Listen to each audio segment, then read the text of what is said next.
Hi friends, you're most welcome in your our YouTube channel topper class.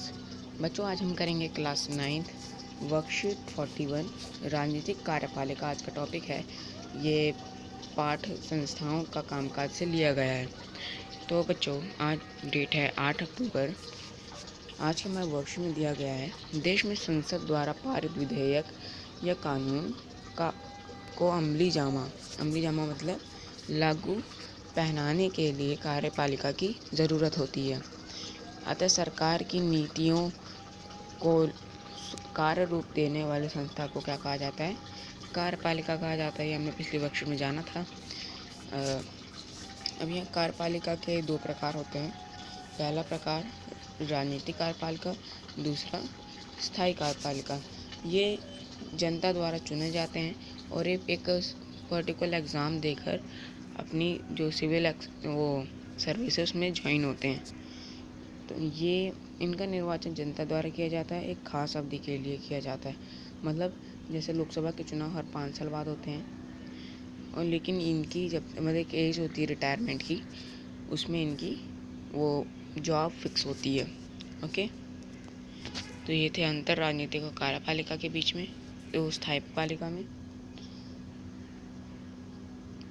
अब प्रधानमंत्री और मंत्री परिषद क्या होता है?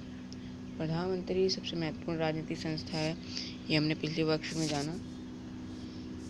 राष्ट्रपति लोकसभा में बहुमत प्राप्त करने वाली पार्टी या गठबंधन पार्टी के नेता को ही प्रधानमंत्री नियुक्त करता है। अब राष्ट्रपति वो प्रधानमंत्री किसको नियुक्त करेगा? जो बहुमत वाली पार्टी है उसमें से जो उसका नेता है, उस पार्टी का जो नेता है, उसको राष्ट्रपति प्रधानमंत्री नियुक्त करता है। और प्रधानमंत्री की सलाह पर अन्य मंत्रियों की नियुक्ति भी करता है, बशर्ते शर्तों के साथ कि वे संसद का सदस्य हो।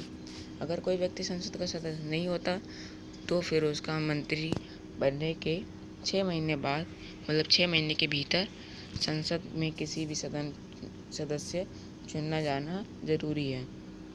मतलब एक बार जैसे आपने जाना होगा कि अरुण जेटली भी ऐसे ही बने थे प्रधानमंत्री, कि वो मतलब चुनाव हार गए थे लेकिन उन्हें तब भी प्रधानमंत्री बनाया गया। तो उनके 6 महीने के बाद फिर से चुनाव हुए, तो उसमें अगर वो हार गए तो उन्हें प्रधानमंत्री से इस्तीफ़ा देना पड़ेगा। ओके, और अगर जीत जाते तो उनका प्रधानमंत्री पद बरकरार रहेगा। अब देखते हैं कैबिनेट मंत्री क्या होता है। अमूमन सत्ताधारी पार्टी या गठबंधन पार्टियों के वरिष्ठ नेता और प्रमुख मंत्रालयों के प्रभारी होते हैं। कैबिनेट मंत्री क्या होते हैं? गठबंधन पार्टी के वरिष्ठ नेता और प्रमुख मंत्रालयों के प्रभारी होते हैं। ओके, अब स्वतंत्र प्रभार वाले राज्य मंत्री, ये अमूमन छोटे प्रधान मंत्रालयों के प्रभारी होते हैं और विशेष रूप से कैबिनेट द्वारा बुलाई गई बैठकों में भाग लेते हैं। मतलब इनका क्या कार्य रहता है राज्य मंत्रियों का, कि जो कैबिनेट द्वारा मीटिंग बुलाई गई उसमें भाग लेना, और जो मंत्रियों से कैबिनेट मंत्री से जुड़े हुए कार्य होते हैं उनमें उनकी सहायता करना, ये होता है राज्य मंत्री का कार्य। अब जानते हैं प्रधानमंत्री के क्या क्या अधिकार, क्या क्या कार्य होते हैं। तो बच्चों, प्रधानमंत्री के अधिकार सरकार के प्रमुख नाते प्रधानमंत्री के व्यापक अधिकार होते हैं। व्यापक मतलब बहुत ज़्यादा। जैसे कैबिनेट की बैठकों की अध्यक्षता करना। अध्यक्षता मतलब उसमें निर्णय लेना। अध्यक्षता जो मीटिंग होती है उसमें निर्णय लेने का कार्य किसका होता है? प्रधानमंत्री का होता है। विभिन्न विभागों के कार्य में समन्वय मतलब कॉम्बिनेशन करना, मतलब किस देश के साथ कैसे कॉम्बिनेशन करना है, ये भी कौन देखता है? प्रधानमंत्री। विभिन्न विभागों के आपसी विवादों में निर्णायक भूमि निभाना, मतलब जैसे किसी बात को लेकर विभिन्न विभागों में क्या वो मतभेद हो गया तो उसका निर्णय कौन करेगा? प्रधानमंत्री। प्रधानमंत्री जो निर्णय करेगा वो सब मान्य होगा। विभिन्न विभागों के कामों पर सामान्य निगरानी करना, सभी मंत्रियों के काम का वितरण करना आदि, ये सभी कार्य किसके होते हैं? प्रधानमंत्री के। कैबिनेट के भीतर सबसे प्रभावशाली व्यक्ति प्रधानमंत्री होता है, ये तो हम जानते हैं। जब प्रधानमंत्री अपना पद छोड़ता है तो पूरा मंत्रिमंडल इस्तीफ़ा दे देता है। जैसे अगर प्रधानमंत्री किसी कारणवश इस्तीफ़ा दे रहे हैं तो पूरा जो मंत्रिमंडल है वो अपने पद से इस्तीफा दे देते हैं। गठबंधन सरकार के प्रधानमंत्री विभिन्न समूहों के गुटों के मतलब अगर जो प्रधानमंत्री है वो गठबंधन से सरकार बनी है उसकी, तो उसे विभिन्न समूहों गुटों मतलब जिससे मिलकर उसकी सरकार बनी है उन सबसे साझेदारी की मतलब राय लेनी पड़ेगी और फिर अपना निर्णय सुनाना पड़ेगा। ओके, अब देखते हैं राष्ट्रपति के क्या क्या अधिकार होते हैं। राष्ट्रपति राष्ट्र अध्यक्ष होता है और राष्ट्रपति को देश का प्रथम नागरिक भी कहा जाता है। राष्ट्रपति का चयन सीधे जनता द्वारा ना होकर संसद और राज्य विधानसभा के सदस्य द्वारा होता है। तो जो राष्ट्रपति का चुनाव है वो किसके द्वारा होता है? संसद राज्य विधानसभाओं के सदस्य द्वारा होता है। राष्ट्र अध्यक्ष केवल नाम मात्र के अधिकारों का प्रयोग करते हैं। मतलब जो सबसे ज़्यादा अधिकार है उसका सबसे ज़्यादा प्रयोग कौन करता है? प्रधानमंत्री करता है। राष्ट्रपति सिर्फ नाम मात्र के अधिकारों का प्रयोग करते हैं। फिर भी देश के सभी राजनीतिक संस्थाओं के कामों की निगरानी करना, सारे कानून और सरकार के प्रमुख नीतिगत फैसले में मुख्य भूमिका निभाता है। कौन निभाता है? राष्ट्रपति। सभी प्रमुख नियुक्तियां जैसे भारत के मुख्य न्यायाधीश, राज्य के न्यायालयों के न्यायाधीशों, राज्यपालों, चुनाव आयुक्तों आदि की नियुक्ति कौन करता है? राष्ट्रपति करता है।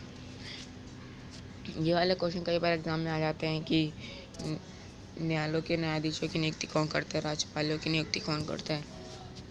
राष्ट्रपति करता है। भारत के रक्षा बलों का सुप्रीम कमांडर कौन होता है? राष्ट्रपति। ये सबसे इम्पोर्टेंट क्वेश्चन है, 1 मार्क्स में पूछ लेता है कि भारत रक्षा बलों का सुप्रीम कमांडर कौन होता है? राष्ट्रपति। कोई विधेयक यानी कानून राष्ट्रपति की मंजूरी के बिना बाद ही कानून बनता है।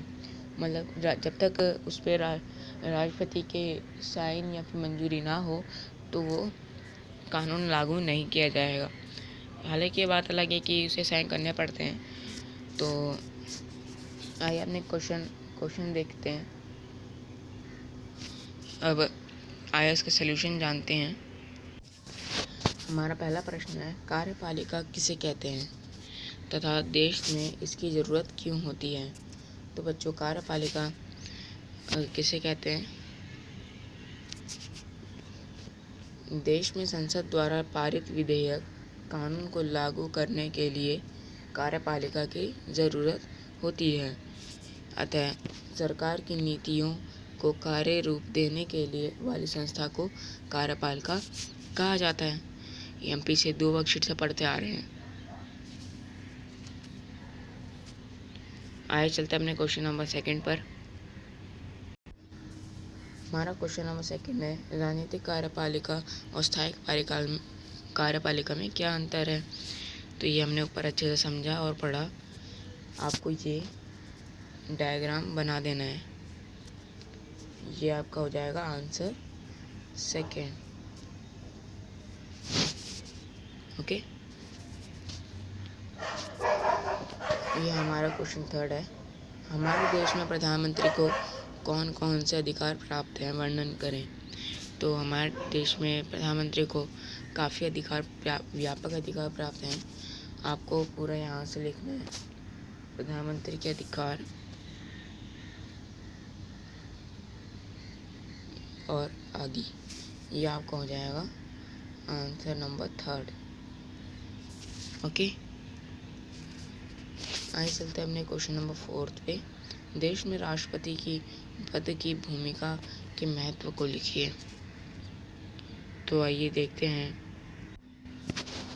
हमारा 4th आंसर यहाँ से हो जाएगा, देश की सभी राजनीतिक संस्थाओं के कामों की निगरानी यहाँ से लेकर यहाँ तक। ये हो जाएगा हमारे राष्ट्रपति के बारे में, मतलब को आंसर नंबर 4। तो बच्चों, ये थी हमारी आज की वर्कशीट। आई होप आपको समझ आई होगी। तो नीचे दिए गए सब्सक्राइब बटन को प्रेस करिए और कमेंट करिए जो आपको समझ नहीं आया। मैं आपको हर कमेंट का रिप्लाई भेजूँगा। Okay, bye, have a good day.